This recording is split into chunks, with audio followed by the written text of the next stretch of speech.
session for February 25th, 2022, for the Jackson County Commission. This time I'd like to ask our county administrator to call roll and establish quorum. Mr. Rich? Present. Mr. Douglas? Present. Mr. Butler? Present. Mr. McBride? We do have a quorum. The agenda for today's meeting was published in our public notice that went out for the work session. And the notice served as the agenda with the only item for discussion being general discussions of the American Rescue Plan Act funds. Do I have a motion to approve the agenda? I make the motion. Okay, we have a motion, we have a second. Second. Okay, all in favor say aye. Aye. Motion carries. In the previous work session, we had discussion about the changes that we have seen in the American Rescue Plan Act when we went from the interim final report to the final report. And in that final report, it allowed counties to take up to $10 million in a standard allowance use of funds. And that standard allowance gave a lot more latitude for the use of the funds than was in the interim final rule. That standard allowance opened it up for fairly broadly for general services or government services, which would include things like roads, public services such as the sheriff's departments and fire departments and safety and ambulance activities, and for use of cars, trucks, other kinds of activities. And so there's a pretty broad description of general services there, government services there. So with that, we had a discussion. We thought we needed to take a look at at our plan that we had put together and see if we needed to make any adjustments. I have a copy of what we have sent to ACCA to take a look at. That's under here. And then the allocation of funds that we had looked at. In the course of taking a look at this, we have received, having put it in the bank. Committed to date, we have the fees that we are responsible for to be invested in Alabama counties for a total of $300,832. And then premium pay, which we approved as a part of our budget. That includes 3 years, but it includes 3 fiscal years plus the first quarter of fiscal year 2025. Because the premium pay of the American Rescue Plan Act requires that funds be obligated by 31 December 2024. So that would be the first quarter of that fiscal year of 2025. So given those amounts, the balance that we currently have is $8,711,913 that has not been committed at this point. Items that we have looked at, HVAC for the courthouse. We had an estimate originally of $1,400,000. Courthouse comms, IT, cybersecurity, $250,000. Liberty Lane, we had estimated at about $600,000. That was in consideration that we may end up getting some benefit from the sale of vacated properties to go with that. Broadband, we had set aside about $1 million. Jail safety measures, that was a scanner for the jail, estimated cost of $250,000. Water projects, $2 million that we have set aside. We do have a commitment for about $344,000. That is still working to get a final number, but it's in that range. That is for the Wanville project. Food banks and food for thought, we had estimated at $600,000 for the two. You're right, it was not broken out, but we had discussed 300,000 each. Rescue squad is for the door, to replace the door that is in rescue squad now that is deemed unsafe. Subsequently, we had some discussions about, and this is as a consideration, with the new plan or the new final rules, you're allowed to support cars, trucks, and other things in government services. So we have added that to the list for consideration. With that, considering those numbers, we discussed not committing all of the American Rescue Plan Act right away. That would leave us with $961,913. On the right, we have had the engineering firm that ACCA has gotten as a part of their team to help us with the work that we would do and as we execute our ARPA funding. That firm is JMR&H.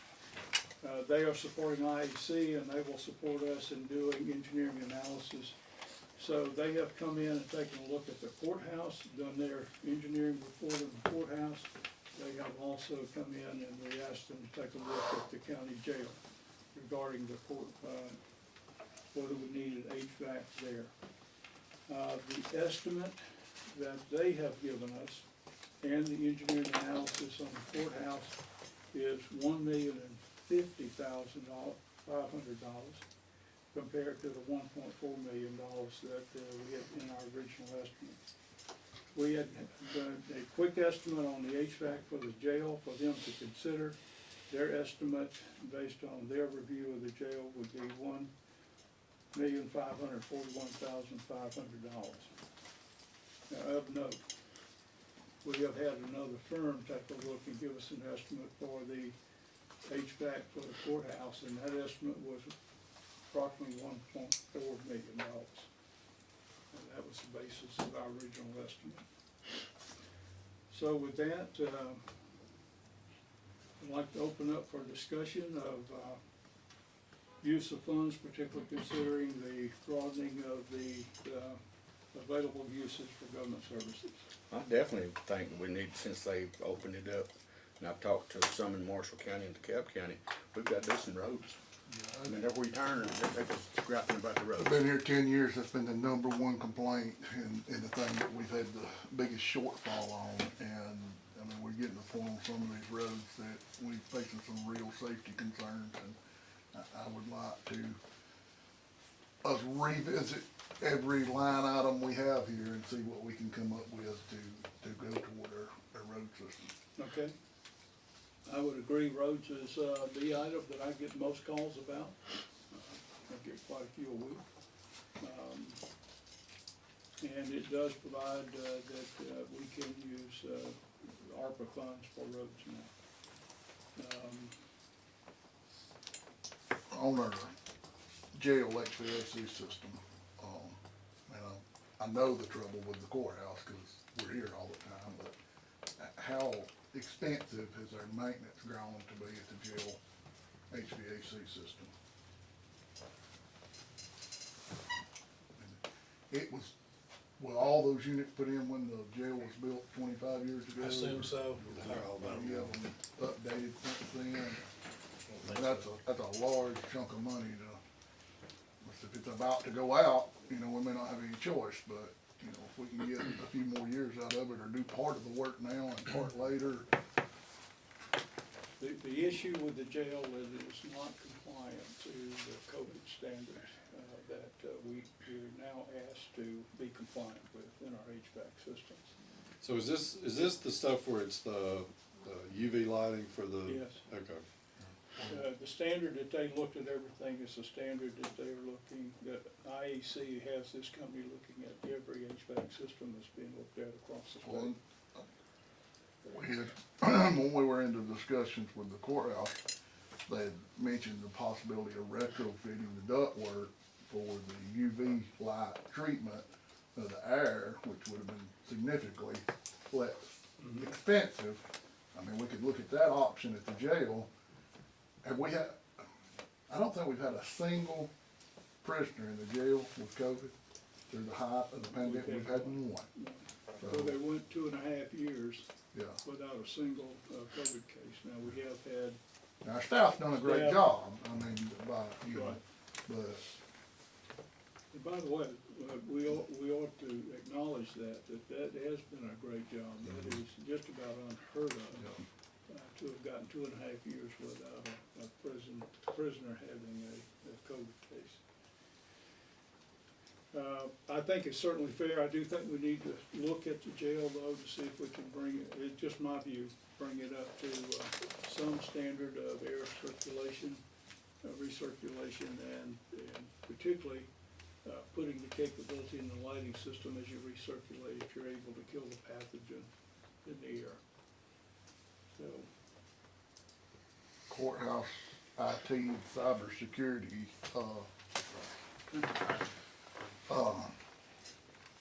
there's $250,000 set aside for that. Is that, Probably won't be that much.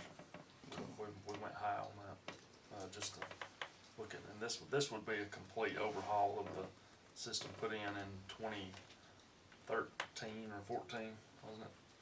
we definitely need some additional security measures, I know, but can we get a breakdown and an estimated cost to where we can see where we stand on that line item?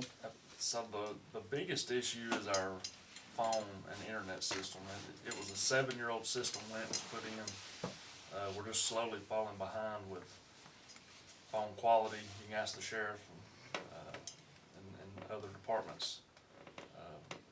It's just, I keep band-aiding. I can band-aid this system to death as long as y'all want me to. But there's getting to be more and more complaints. And the public is trying to call in to talk to the tags. They have some issues every now and then. Sanitation, Public Works has a huge issue right now. The sheriff, he can't even hear some calls sometimes, and I mean I keep band-aiding it, but my proposal is that we not do a Band-Aid or a partial on this. If you're gonna fix this, we need to fix this. I agree. We need to get it to where we have a good IT system and we have a good phone system here. And we also ought to consider some cyber security considerations here, because the threat of cyber is getting more and more prevalent. This is a $250,000 issue. Another part of what the benefit of this is, it allows us to offer our service virtually to folks in some services where they don't have to come to the courthouse to do their business. They can do it online, and that would help that by being compatible with whatever the IT broadband services are that throughout the county. Would it also assist with like spam issues with the email and things of that nature? That wouldn't be related to the email system, but that is something that's also going to have to be upgraded. Right now, the Scottsboro Power Board hosts our email server, and I think they're slowly getting out of the business of hosting email. So that's something in the near future we also have to look at. Either we host it here or we have it hosted somewhere else, so that then in that transition we can work on hopefully a better server that prevented those spam emails.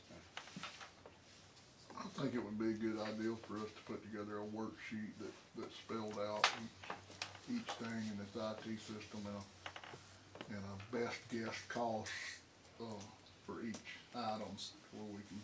So the reason it's See not what the broke realistic down, the number reason it's not broke down is that with our phone system is tied in with the internet.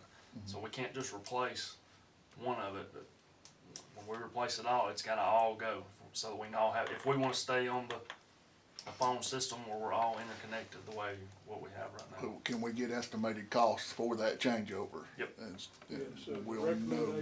recommendation that I spent 2 hours with IEC yesterday, whatever day we went, Wednesday. just to make sure I understood what their approach was and how we had to execute these contracts. Their recommendation on this one is that, we get an IT specialty firm, engineering firm to come in and do exactly what you're asking to be done.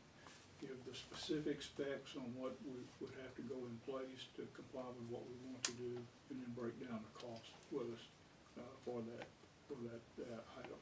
That would give us the detailed information, the spec information to take a look at. In fact, their requirement, which their view is that the final rule requires us always to get an engineering estimate from an engineering firm that we then take a look at and decide to go with. And then we'll would be a bid and spec package that you would put on the street. But we would approve then the bid and spec package to go forward. And then put it on the street and then do by bid law and then make the decision on who we would accept and award the contracts. But your point, Jason, is right on target. We need to get the specs on this to make sure we're getting what we need for the courthouse. And we're in much similar situation with the Liberty Lane property. I mean, Yes. we're in the process of getting to the point where we can get some hard numbers on it. May I add one other thing about the cybersecurity, gentlemen? Just last week, our audit supervisor contacted me and said that they're gonna really start looking at all county cybersecurity Yeah, issues. We got that. Did y'all get the same I was one? gonna add to that. And they're making it real clear that they're wanting to let us know, but probably within another year, they're gonna be looking at each county's, how robust their cybersecurity is. In the efforts that you're making toward Exactly. So I just wanted buffering to. the system. I was let- gonna add to it, there's gonna be some compliance things that's gonna come up that we don't necessarily have right now, but some things that may come up, and I would hate for something to come up that, and this money not be there. But the state's gonna have a department or a department head that will oversee the state's cybersecurity issue altogether, and they will kind of correlate with the counties. I guess when we do this or whatever, we'll need to let them see what we're doing also, and if there's one other little cog that we need, you know, they would let us know. But at this point, she didn't know, they didn't have the, person that's been designated for that yet, so, but it's coming. No, Ross is for the IT is Public Works and Sanitation, are they all on the same system? And COA, jail, so I manage all of it. so they would need to be of similar upgrades time. I would recommend that. And so also whatever we do at Liberty Lane, if that's gonna be, Absolutely. that's gonna I've have to, took that into consideration. okay. So that is considered as part of the assessment. I'm in no way advocating for us to scratch this off the list. No, but I do just agree want that we need to know, Spreadsheet No. showing what facilities and what measures we're taking and our Oh. best guess costs for each one of those measures. I see this as a legit, 2022 problem, that if we don't get a major hold on our records and information are at major risk, and there is a lot of important documents that, I was afraid compliance was gonna step up, and Bob sent me that email, and I think that's the route that the state is about to start taking. And we're gonna fall short of compliance issues. But we take credit cards and I don't know how many offices, things like that. cause I see where you're either gonna be compliant or you're not gonna be able to operate. Yep. Okay, let me back up a little bit on the HVAC system. One thing that, with this assessment that we got from JNR and H, that is a spec package on the courthouse. It is not a spec package on the jail. It is an estimate on the jail. So we would have to get them back in here or another firm back in to do a spec package on the jail. How good was that estimate for? I mean, it's been several months. This estimate? Yeah. we just got this estimate about 3 weeks ago. Don't be So- 30 days is, I don't think this is an issue of a 30-day issue here. This is a spec package estimate. They're not gonna be the builders of this. We would then go out and put this out in an open bid, to get, contractors to bid on what we would do, for the HVAC for the courthouse. And so it would be, Danny, it would be the same process we normally do. Go out and bid law, Alabama bid law, and get the bids. I'm sorry. So Back up. just for me to be clear on, cause I took that the way this was written, that this was a new number on this and this is a new number on that, but these are actually both the courthouse. No, the top one is the courthouse. the bottom HVAC one is courthouse. This is the spec package, because when we had them come in to look at the courthouse, we wanted to get a spec package on that. They put a spec package together. Okay, Now, we also have another spec package that we got in. Recommendation from IEC is send that to these guys, have them integrated and give us the spec package back that we would go on the street, and a bid package that we would go on the street with. This is their estimate, JMR&H, their estimate of what this should cost. but that says courthouse, This is the courthouse. that's the jail. That's JMR&H's estimate of what we would, the upgrade of the HVAC in the courthouse should cost. I'm just offering we should be cautious with that, because we had another estimate that came in that was higher than that. Okay, So I'm showing you both estimates. Okay. Okay, Liberty Lane, Similar situation we are with IT, we're just in the process of trying to narrow things down on it, right? So right, and really, we- I think with Liberty Lane, we've gotta get the roof fixed or we don't have any property at all. Yeah, But so much of what was looked at and estimated, I mean, there are things that would be like, yeah, they gotta be done before the doors open, and there's things that'd be like, boy, if we had an unlimited pot of money, this is what we'd do. And so to be able to scale through that, the 600,000 is a good estimate, but I think we could potentially come in under that, or very easily go over it, who knows? just like Who I knows? build houses and you can Who frame knows? up 2 houses next door to one another. Right. You can complete this one for $150,000, and this one make us you 300. Just depends on what you put in it, when you Well, finish it out. not only, yeah, and what your cost of materials are, and so I don't think the desire is to make it a $350,000 house, but, and that's something else that, when we get to the skinny of it and going, okay, what does this floor cover need to look like?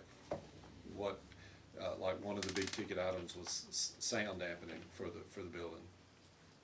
I don't think that's something that's a critical Well, item. we don't wanna move over there in a subpar structure. I mean, No. we want it- And, Absolutely. but it to be solid, yeah, make sure it's solid, and again, that's why the roof is gotta go on first. for Liberty Lane, I think we want something that the citizens of the county can be proud of. It's accessible to them, it is safe for them to go, and so we would wanna take care of ensuring it's got all of those,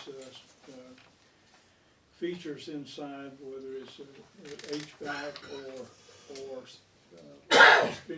plenty of room for safe social distancing. The concept allows us to, with that facility, have ample parking, where there's 125 parking spaces over there. It's a flat parking lot, rather than having some of our elderly folks having to walk up the hill as they're doing here to get inside the facility.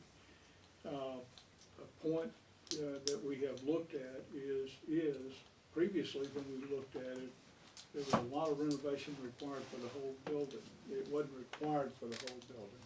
but we were gonna use a lot of the building for storage of records and things, and so we made an adjustment to that. So this could be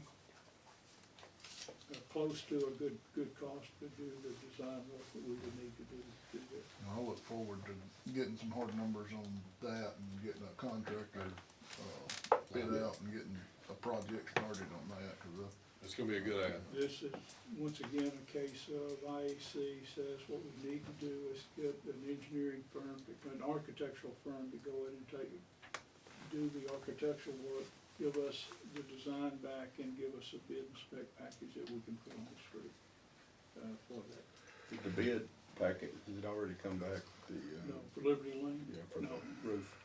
for the roof? Yeah. Yes, The bids. we are going to discuss that Monday. We have- broadband, we ready to move on and let, discuss it.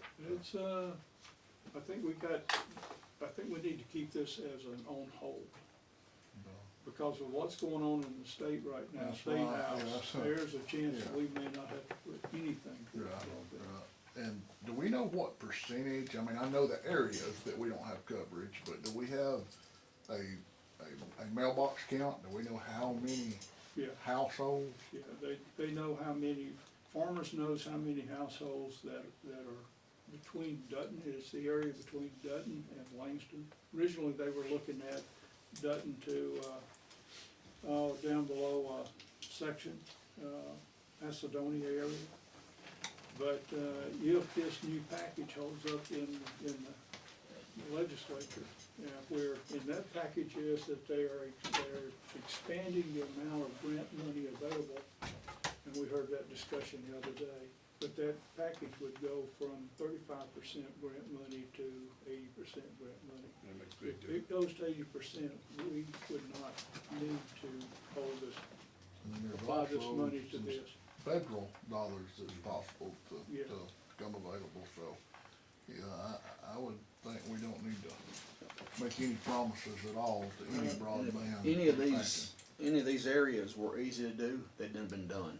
I mean, basically, bottom line, it was least amount of money Least profitable for these big companies to do them. That's right. You know, that's just like on water. Are we looking at 10% of the county not covered, 15% of the county? I'm just The curious. 2019 estimate and this 2019 estimate, and we've had additional work, was that the county, Jackson County was in one of the best counties in the state in broadband coverage. And if you saw the map, it was one of the best color.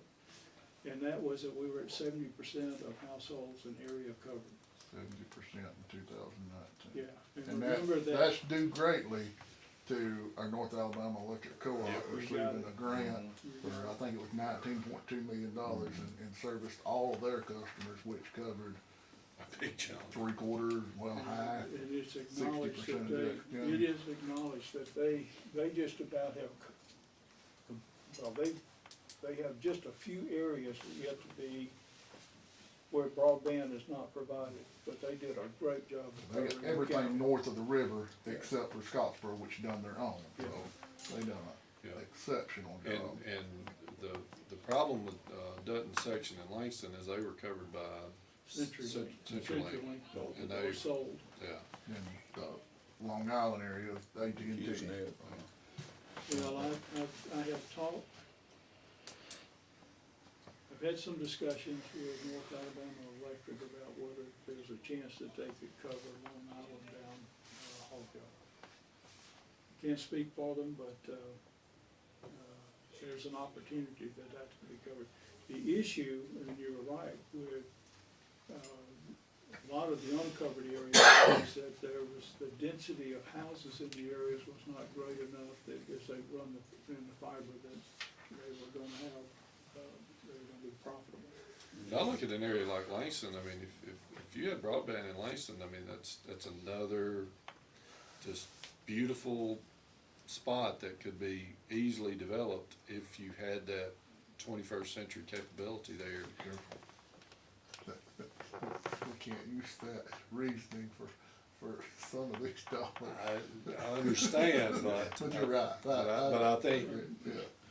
being able to improve the quality of life for our citizens. I mean, that definitely does, because, Broadband was one of the areas that you did have to tie it to the difficulties of the pandemic. It was to get broadband to rural areas that did not have it, so that children in a virtual learning situation had broadband capability, internet capability, and for people that were needing to work from home, that we could assure that they had internet access.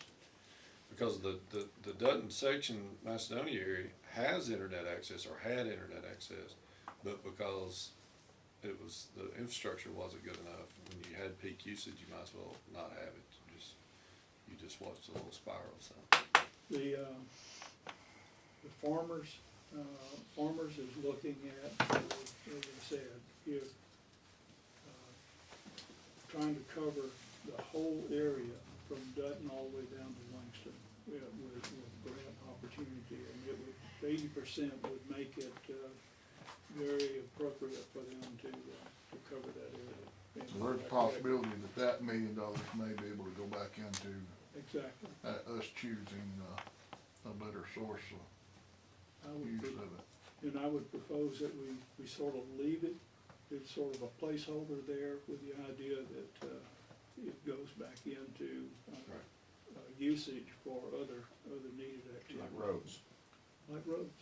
What about Correct me if I'm- countermeasures of safety? Correct me if I'm wrong, but when you were talking about the Liberty Lane, the roof project is gonna be funded by the general fund or the capital improvements fund, Yeah, right? yeah, So you're not, yeah. the roof's not included in Yeah, that we number. gotta go Yeah. with that. It's something that's, The jail Don't have to have counter anyway. safety measures. What That is is the that? scanner, The scanner, that's the scanner. and that's about what a scanner costs? Yeah, this is, so this scanner is one that is able to measure body temperatures and those kind of things, so you know if somebody's coming in the jail that's got a possibility of COVID or some other illness, but also can scan to make sure there's no contraband or anything coming through. This is gonna require that we would have to get a variant from the Alabama Department of Public Health to use that, because it is a radiating scanner, which is done, is allowed to be done. No different than this out here. No? Not quite the same as that. But it's no different as far as the The what you have to do. requirement, right? Yeah, the requirement's a little more stringent. Oh, is it?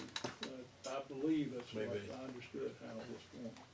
Yeah, I think, One that measures temperature, and also you can see what was, this year basically will take a X-ray, basically. yeah, sort of like you walk through the airport. Between that and the HVAC estimated cost, I mean, that's $1.7 million in the jail alone, that's 17% of $10 million. That's an expensive operation running a jail. and I didn't hear anything about a computer request we made. Right.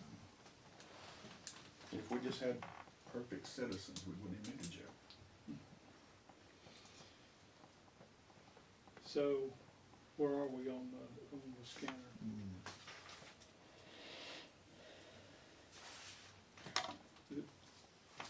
This is an item to try to make sure that we do not permit COVID into the jail. That's one of the reasons for the scanner is that we have. Kinda depends, for me, where we at on HVAC for the jail. Well, I think we agreed on the jail HVAC, we go back and look at what we can do to purify the air without maybe having to do some of these other things, and go get another detailed look at an estimate, cost estimate, and see if we can bring that down. I think it's a shame we're not like Cool Hand Loop type stuff, that's where I'm at when it comes to. So, water projects, We're set on that, I think, aren't we? And of course, that number will play greatly on how much of what we can get done This year with these, and next year. with these other things. Yeah. And so I hope that that's another placeholder where a lot of these things are getting caught in these other grants. I mean, I know we've got money committed to Wonville, but, I wouldn't touch that number personally. well, and I think, based on the age of a lot of the existing situations we have and the need for better treatment, if we don't provide quality drinking water, I don't know that we can encourage anybody to move here. So I think it's an essential, so. And remember that this is what we would use, what's left over after the Wanville project is our matching portion, to the ARPA water money that is coming from the state's ARPA fund. Which, time you get all those projects, this year ain't gonna be nothing. Basically. It's better gonna than depend on what the match amount is how much we can do, you're right. A data point, just for us to consider, when they looked at all of the funds requests that they got in from across the state, when they considered the $100 million for these matching funds that we talked about before, plus the request that went in to consider the bipartisan infrastructure law that is allocated to water to the state. State was gonna get about a little over $700 million. The request that came in was $2.4 billion for funds for water projects. It's a good thing that all of ours are at the top of the list and worthy. What did Yeah, happen one day is the we were next able morning to they work with the water authorities, and every water authority got all their projects submitted, and they were all on the spreadsheet that they did. Now, we may not get them, but they're there for consideration. Food banks and food for thought, we had, How many food banks do we have in Jackson County? Did we I ever have a get the list now of 19. Is that ever I one of them? don't think I do not think it, I know it doesn't include everything. We need to get We a need- list of all of them. Yeah, we need all that are 501c3. Right. Yeah, And it would be useful to know the number of meals they provide, where we can prorate or look at prorating that, give a fair share, a fair amount to each one. One of the issues that I think we run into is some of these food banks probably don't want 501c3.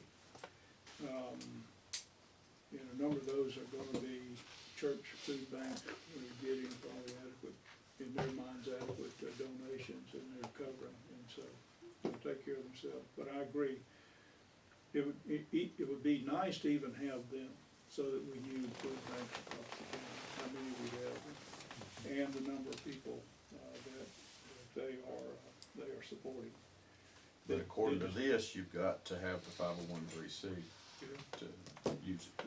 According to the final rule, Mhm. you've gotta be a 501c3 to be able to get federal funding.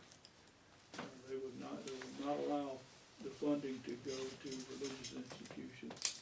So we need to compile that list and get a number of meals that they serve, and then run the math and see if this 50% split works out to be enough to. The food for thought, that's countywide, I'll give you one more thought on the food banks. okay. According to IEC, what we can fund for the food banks is what is considered to be the economic hardship that the food banks have experienced. An example of that meeting, if they previously in donations were getting $10,000. And with the pandemic, they were only getting $5,000, and they got a $5,000 economic hardship, and that's what you can use the funds for. So in addition to the numbers that you're talking about asking for, it is what cost did they have from what they were originally getting prior to the pandemic. So is that, Make up their loss on what they have. A lot of them seen a downturn in requests for food too, from what I understand, because people were scared to go get in line. so, I mean, is this just something where they're gonna fill out this year we got, now we're getting, or is this,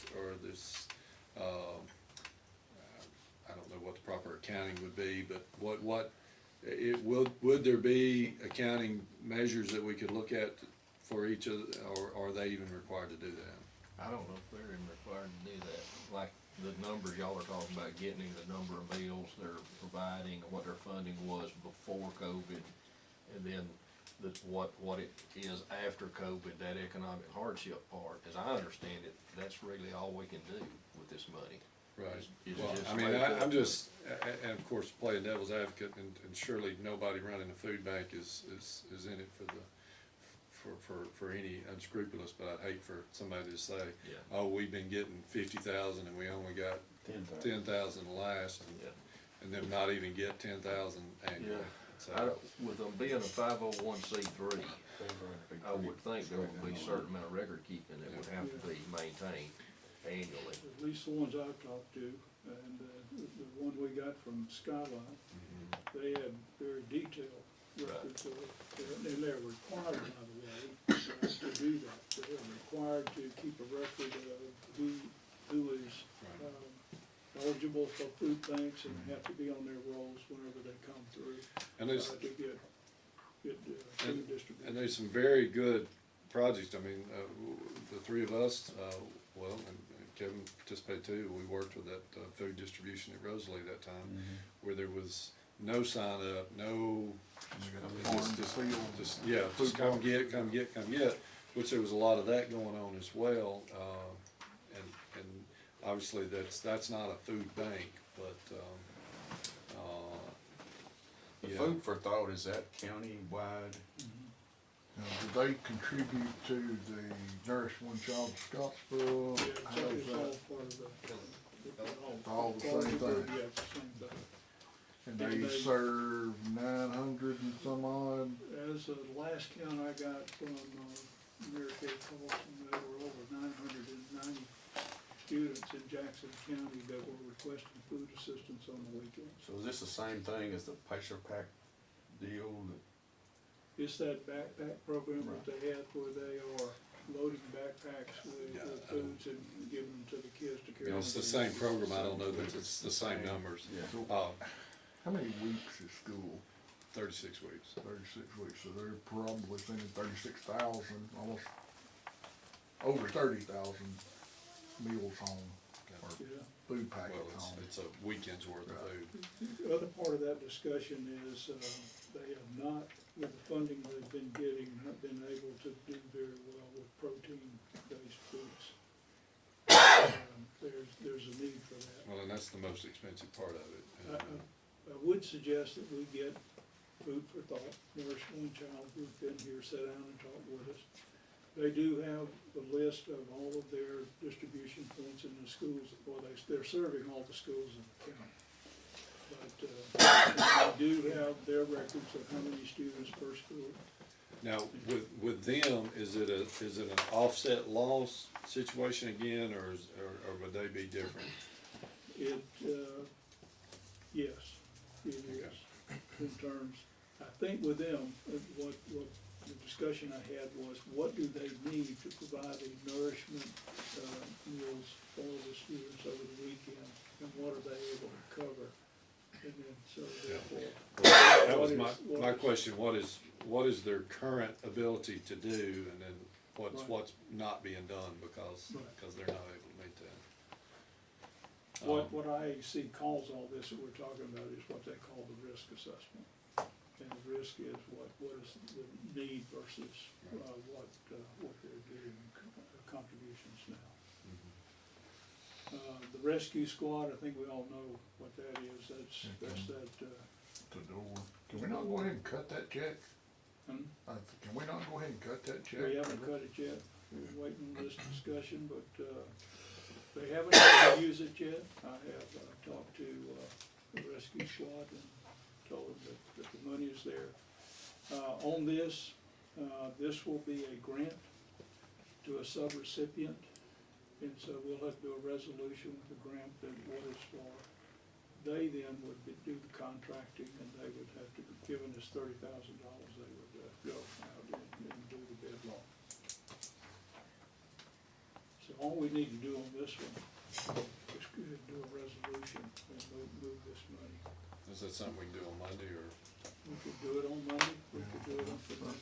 soon as we can, I'm sure they're ready for it, because winter time's over, so I don't, Yeah, we're not gonna have the issues that they've been having as far as the cold, but. It's pretty cold this morning. Yeah. well, but this is really a good inside venue for them to do testing. Okay, So, it's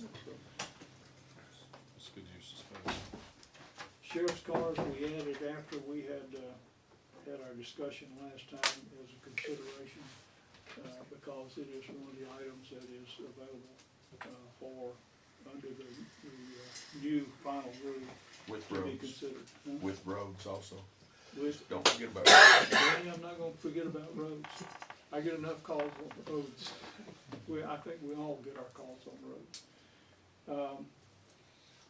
So the question then, in my mind, and I'm just putting it on the table for everybody. Let's say we got $1 million becomes available for, out of broadband. We don't need as much as we think we may need for the jail. And, if Very we look much. at that. You're up. You're up, you're that next, do back cleanup. Then,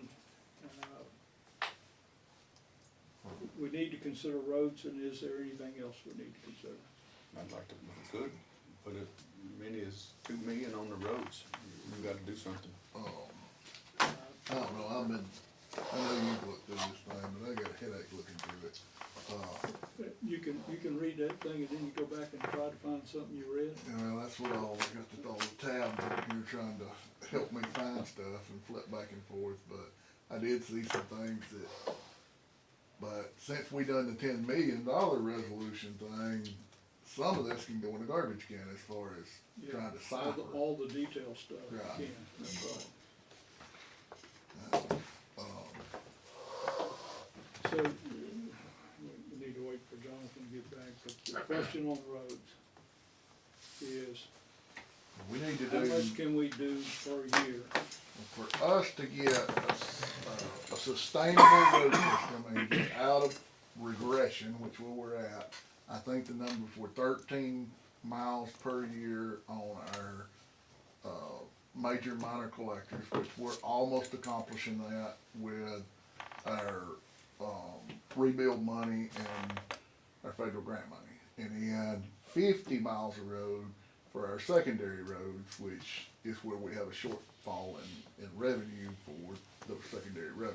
So, I don't, most of this is gonna have to be done with contractors, or we're gonna have to hire people knowing that we're not gonna be able to keep them for long. So, we got a question for Jonathan when he gets back on how we can make the biggest impact and how do we go about doing this. I would like to add another, just a road crew and keep them doing it, all the time, if we can fund it from now on. We'll turn it over to Jonathan, but we've had several discussions, and number one is that any increase, to get increase, you're right, we're either gonna have to hire contractors, or we're gonna have to have road crews. And by the way, we don't right now have a bridge crew, tell me if I'm wrong. That's correct. We don't have a bridge crew. John, we went over when you were out the 13 miles of road on our major and minor collectors, and we're pretty much almost handling that annually. And then we need to be doing at least 50 miles of road a year on our secondary roads in order to get out of regression and get our road system in hand. How we go about that with us interjecting maybe as much as $1 million from this coming paving season? Is that a feasible number? Good question, and I'm just going, given the discussions we've had, and we need as much road, we need for the strategy, as much road as we can get. It is, what do you have to be able to get 50? I'm not talking about the money. I'm talking about the infrastructure, the equipment, the people, and those things that you have to be able to get 50 miles per year. Right now, we're getting 11 miles out of that with the crew that we have today and the contractors we have today. A lot of people don't understand, like Marshall County, they've got a road crew for every district. they've got a supervisor for every district. They've got their own money for every district. Here in Jackson County, we've got one road crew for the whole county. For the county. And a lot of folks need to get educated on that. I mean, we spread thin over the whole county, but people always say, well, y'all don't never do nothing for me. You know, worst to first. When you get another crew, and John, you tell me if I'm wrong, another crew would maybe get us another 10 miles. We're talking Even if about we- $250,000 a year to have enough additional people to have a paving crew. Yeah, so this thing, I know this is not new, and you folks you've all seen this and looked at it. I don't know if we've worked through the top, but, like you alluded to, so the Rebuild Alabama now, 100% of that, 1.4 million is going to that hot mix pavement category you see. That almost foots the bill. So if you look at this breakdown, that it shows that we need 1.2 million more to cover the 13 miles to satisfy that part of our assets, okay? This does not consider pavement preservation, which we're doing now. So that stretches our existing funding a little further. So what you said, we're almost 11 miles. There's not the great disparity there that exists in the next category on the chip seal portion. So if we look at 880 miles basically that's left with that life expectancy that you see there, then it shows a 50 mile per year goal, and we're achieving basically 10. Right. So to go from 10 to 50 is probably not in this conversation feasible. So to achieve more mileage and more funding, it is a combination of dollars assessed to that. Like the 50-mile plan that we rolled out that had the giant price tag, and we're all scratching our head. That's one component, but the other is preparing all those lanes of roadway to be resurfaced. So down in the very bottom of that component is the labor section. So if you look at the roadway crew, that's calling for 10 men. And these figures are based on, to make this a successful program, based on our assets, okay? To make public works what you all want it to be, what we all want it to be, and what the citizens want it to be, these are those robust figures to do all that. We're talking about somewhere in between that, and how can we improve and achieve and work toward that. So the 10 men for roadway crew, that's a road prep crew in there, and that's a crew for major section patches, okay? So that's a 5-man crew each, and that's a road that's, let's say, not gonna be resurfaced, but it has bad sections. That crew would work on roads like that throughout the county, and another 5-man crew would contribute to the existing road prep crew to work in Prepping for however many miles we can achieve, ideally 50.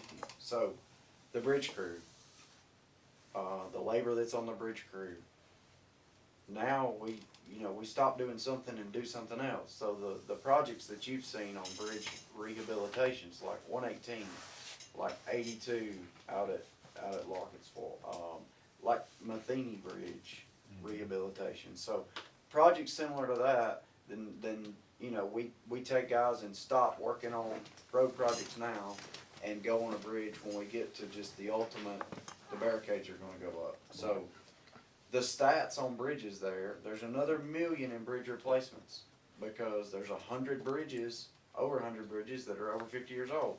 There's over 60 of those 180 that are over 70 years old. So as we progress in deterioration, then load weight restrictions come down.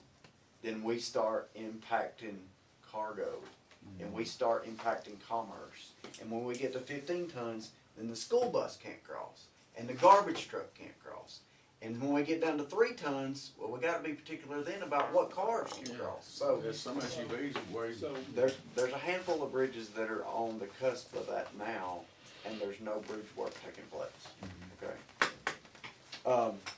So to answer your question, if it's $1 million, it's $1 million, let's do roads, but that equation has to be multifaceted, and it has to include people. Well, this 5.9 million is not something we can even. That's right. Consider or try to, That's right.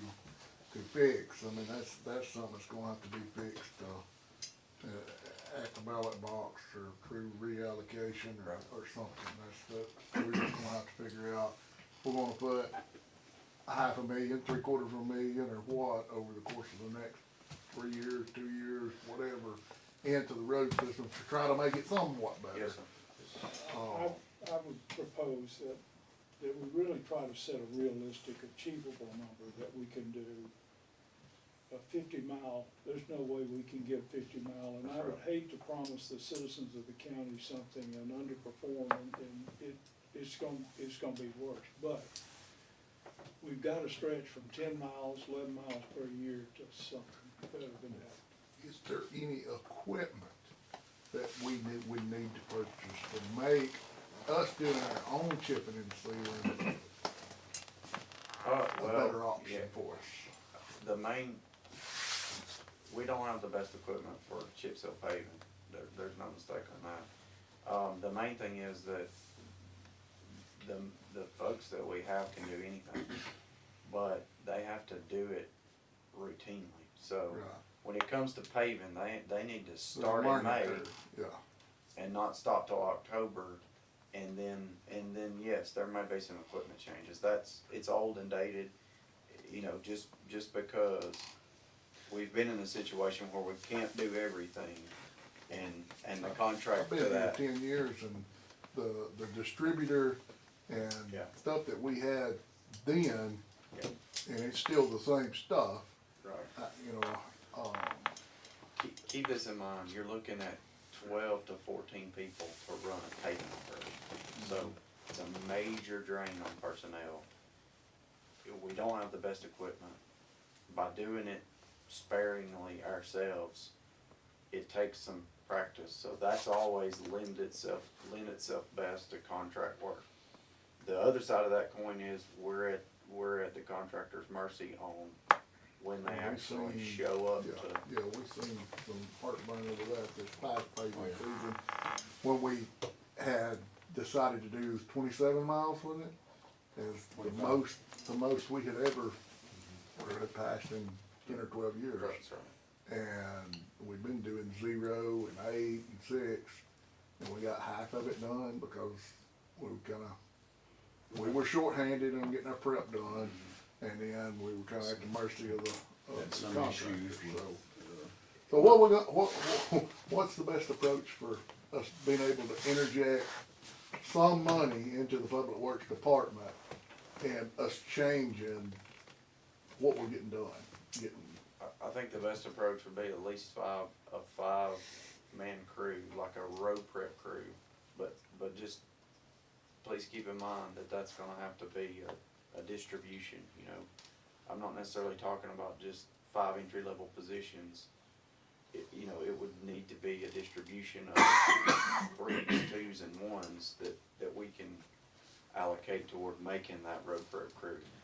You know, thinking about paving from that standpoint, if we had the 12 folks it would take to do that type work, I would still recommend to you that be put into prepping, and let's get in further prepping, and still call the contractor in to pay those. I mean, I think that would leverage us better, How many miles? gaining miles. So does that get us another 10 miles per year? Possibly. I think we're at 15, 20 miles. So, and I think we need to also then put together a realistic plan about what we can do. And by the way, using this money, we get about 2 years worth of those crews, and then we gotta figure out how to sustain those crews. That's the part I don't have a good answer for, and I really don't have a good feeling about. If it's temporary, if it's 250,000 and that covers 5 men, and this is something that's temporarily funded for 3 years, I think that presents a challenge on how we move forward and how we bring folks in without the security of being able to maintain them. I think there can be some other opportunities for us that we could extend those crews beyond that. we're gonna have to. Yes, Or we're gonna go back to dirt roads. I mean, At one time, we had closed the courthouse one day a week, and went to a 36-hour work week to balance the budget. First year or two I was here, we closed on Fridays, and we stayed open extra hours Monday through Thursday. Something like that may have to be looked at if we're gonna get our road back into Over a the next manageable couple of years, shape. we may need to look at other sources of funds, other uses of funds.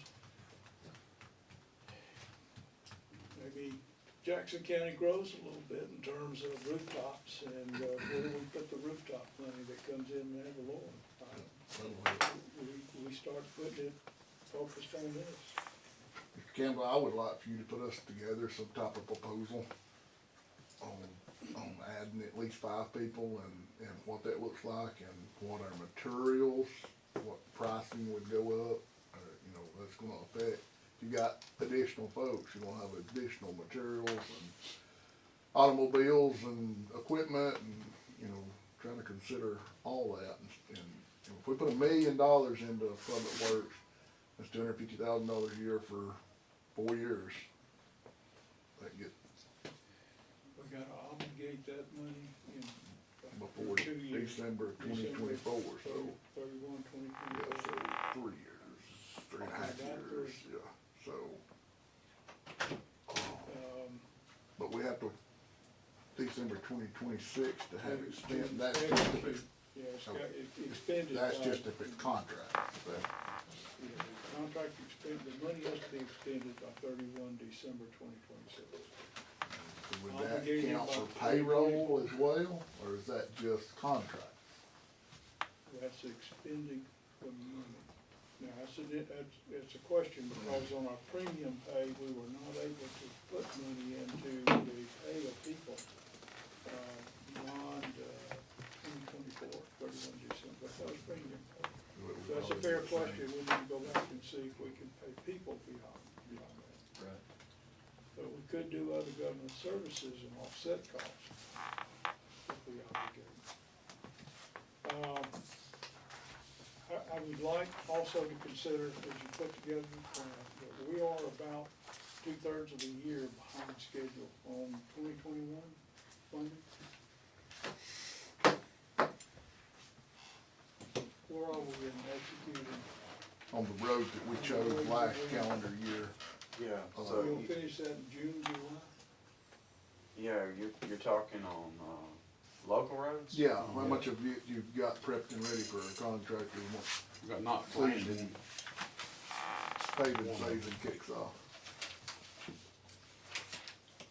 So remaining, District 3, they finished 120 last week. That leaves 430, which they actually moved to Thursday and started. 154 is remaining and 530 is remaining on District 3. District 4, all the roads in District 4 remain, and then District 56, County Road 56 and District 1. That's to be prepped, so out of that list, maybe half or, a quarter are paved. So do you think you'll be prepped and ready for all we approved last year by mid-April?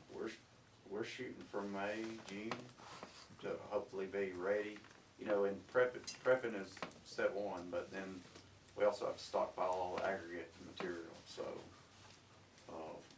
we're shooting for May, we'll see, So in May, you would need a new list of roads to get started working on. to continue. So I'd like to say as we bring this plan forward, we acknowledge where we are, what we can get done this year, and then we look at how we ramp up beyond that. Or we could ramp up as soon as we get a cooling board, or however we're gonna do it, whatever your plan is. But let's acknowledge where we are and lay out a realistic plan that we can achieve with what we've got. Last year, we approved 20 some odd miles and got half of it ready and got half of it paved. This year, we're gonna capture the other part of that. So, last year, we started this time getting that 20 some odd miles ready. So realistically, if we don't start till June prepping and getting ready, how many miles can we actually get paved next year? Or this paving? So, I'm not for certain exactly when this was approved and when we technically started. It was the first 4 months of the year, I know, because the chairman was gone and that happened right around Okay. Christmas Okay. and. So in the first quarter is when we Yeah, it was in approved the and first started quarter. working. We've been successful at preparing 10 miles and generally getting that paved in a year's time from doing that, so, you know, another 5, possibly. 15. You get to. Preparing, you know, it all depends. Are we a year behind, or are we 6 months behind? It's like I'm just maybe saying, 2 months schedule behind, needs really. to account We're for- 10 miles behind, That's what, you know, the 10 miles was about what we had averaged over the last 10 years, so we're roughly a year behind. But 10 miles doesn't need to be our average, we need that's a why we upper need the average. crews to get Yeah. up to 15 or 20 miles to get them paid. Maybe we get 2 crews for District 1, District 2, then District 3 and District 4, and just have at it. I'm not going to Just need money. a district system. Well, I agree with the idea of bringing the plan in, but take a look at it, Look. Jonathan, and what we really. Yes, can sir. do. Well, and let me float some other ideas out there too. So we've typically always approached this from a project standpoint. So we identify roads in poor condition, list them, photos, try to get you the information to make those decisions. One consideration is we approach this from a mileage standpoint. So, for example, when we look at the numbers there and we see that 13 miles takes care of this category, and 50 miles takes care of this category. Well, although we may not achieve those numbers, perhaps we could think about it from trying to extend the amount of miles that we can cover. So what lends itself to that is preserving. So if our roads are categorized in good, fair, poor, and we're always working down in poor, then the time to prepare is longer. It's more expensive. The procedure for resurfacing is more expensive. It takes more time. But if we're working on that backlog and also preventing the fair from falling down into poor, then we're spending less money and getting further up here in this category, and we're still working down here in the bad too. The downside of that is it's tough to defend. You know, Well, You know, you work on a good road, people living on a bad road don't understand. if we have a strategy and we have a detailed plan, and we can give answers for when this road that we're not working on is gonna be dealt with, and why we're working on this road that's not as in bad a condition, then maybe that story changes. so we had a number of conversations about this. So sort of the way I see it is, if we can continue to take 10 miles and get that done, and then we can take road preservation and extend the life of the road another 5 to 7 years by doing that, and get another 15 miles of road we start extending the amount of miles of roads that we're taking care of. It's sort of a catch-up approach or strategy, you know, to do that. I understand, I agree with you, Jason. People will say, why aren't you doing my road? But the only way we're ever gonna catch up with where we have to be with 1,100 miles of roads in the county is we're gonna have to stretch the life of the roads and stretch the miles that we're covering. It's an idea of not letting good roads go bad and repairing the bad roads. So ideally, we'd be repaving or re-chip sealing all of them when they were still in fair condition, Yeah. not in poor and less than poor condition. That's what you have to Right now, do with the base. Resurfacing instead of rebuilding. Right, right. And also, they talked about this week down at Montgomery about changing the, road rating, like for loggers and stuff on the roads, that can hurt and that can help. If we've ever done pavement preservation on local roads, it's beyond my knowledge. So, you know, we're talking about changing an application from 3 layers to 1 or 2. You know, it could be just the thing's clipped. We check our drainage structures, make sure that's good, and it has a layer of 89s to prevent oxidation. Kinda like what the city done on Snodgrass Road, Similar. so try to catch them before they get in, you know, in worse shape, you know, try to catch them now. I think it'd be worth, Jonathan, as he lays his strategy, to give us that option as well. How many miles of road could we get if we do road preservation and road rebuild? Yes, sir. And, Road preservation, we have to contract that out, can we do it? It would still be applied by a contractor, and it would still be chip seal paving. The prep work we would still be doing, obviously, and stockpile material, let the contractor be do doing we have the contractors in the state? We typically get one bid. So, but do we have enough contractors to, if we start stretching our miles, do we have available? If we start spending more money, would we attract an additional bidder? I mean, that's gotta be, I'm just wondering if there are enough contractors in the state. to Oh, no, take care there's of it? not. With all the money that's flowing and coming in, you know, everybody's gonna have way more than they can handle Yeah. business-wise. It'd be a great time if somebody wanted to go into the road resurfacing business, so. and being this close to Tennessee, Georgia, and Mississippi, I mean, I don't know that I've ever seen any surface treatment or chip seal application done in this state in my career, other than one contractor. that's right. Yeah, I He hired did that. another contractor to do a road in a subdivision, and the contractor you're talking about is the one that showed up and done it because he subbed it out to it. The same contractor did this, 279 down here on Willow Street.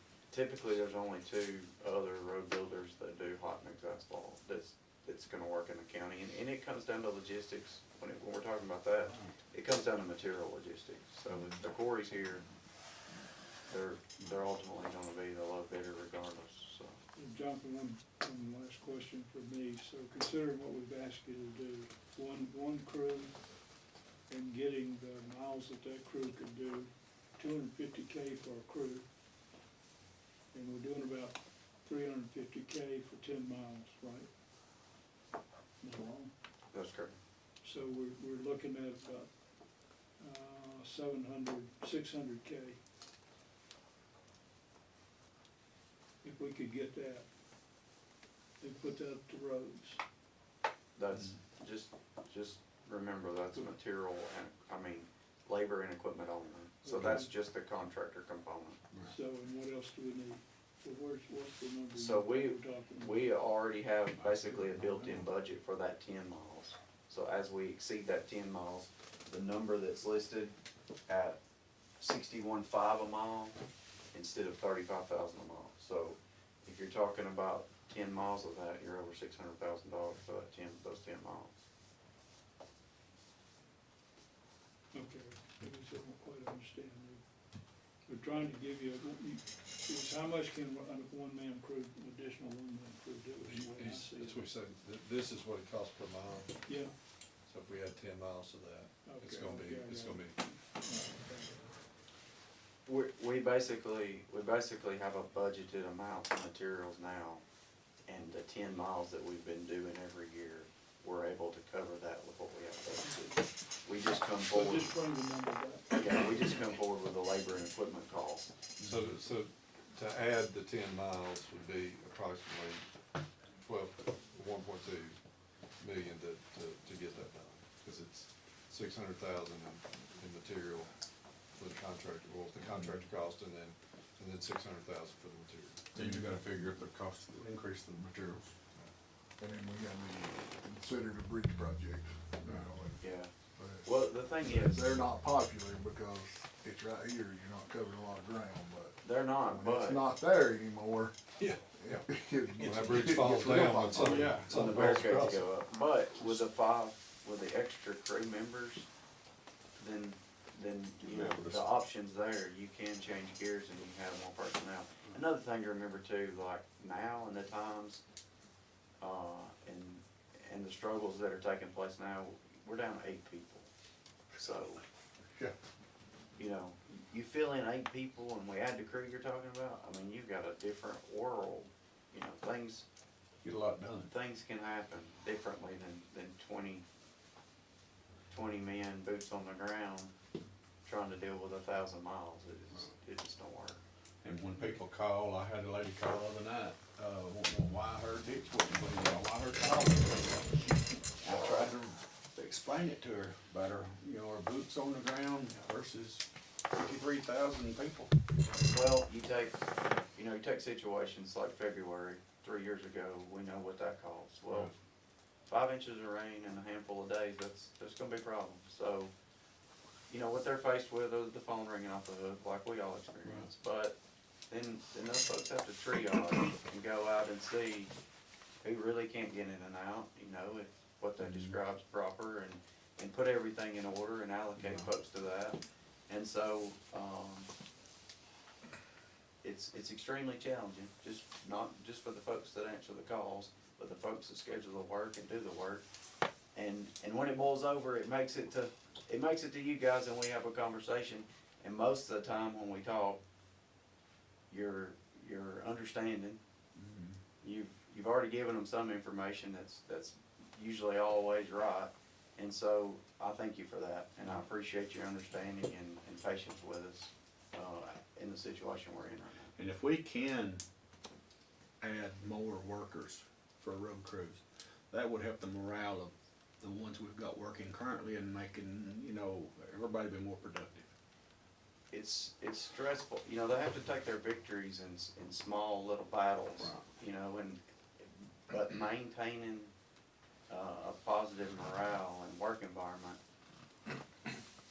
when it seems to never end and they can never win or never get caught up, it's a challenge. I mean, you feel for them, you know, you feel for them. Right now, we're trying to take a 5-gallon bucket and dip the water out of the river. Okay, so we put together a plan, and we'll ask once again, just bring it back something we can realistically do. And Sure. That's not overpromise, but, Yes, sir. okay. Any other discussion or any other items? Okay. A couple of quick notes that we need to do in summary. On the HVAC, for the courthouse, we need to go ahead and get a bid package put together. We'll have to go back out to these guys and have them do that for us. Courthouse IT, we wanna get the IT engineer, from whatever we wanna call them, to go get the specs for it and a bid package so we can look at that, what we need to do. On Liberty Lane, we need to, I think we need to get an architecture and get a bid package so we know what we're doing there. Broadband, we're gonna put that on hold, not use it at all, right now. Idea would that would go to roads. I do think it's very important that if we have to preserve some funds for broadband, that is a major, infrastructure need of the county. The jail safety countermeasure, we need to get an estimate on that and a spec on what we're buying. Water project, we know what we're doing with that. Maybe a Food hard banks, number we're on the getting food all the banks. data, we need to get the data from the food banks and food for thought. Rescue squad, we'll put that on the agenda for Monday, and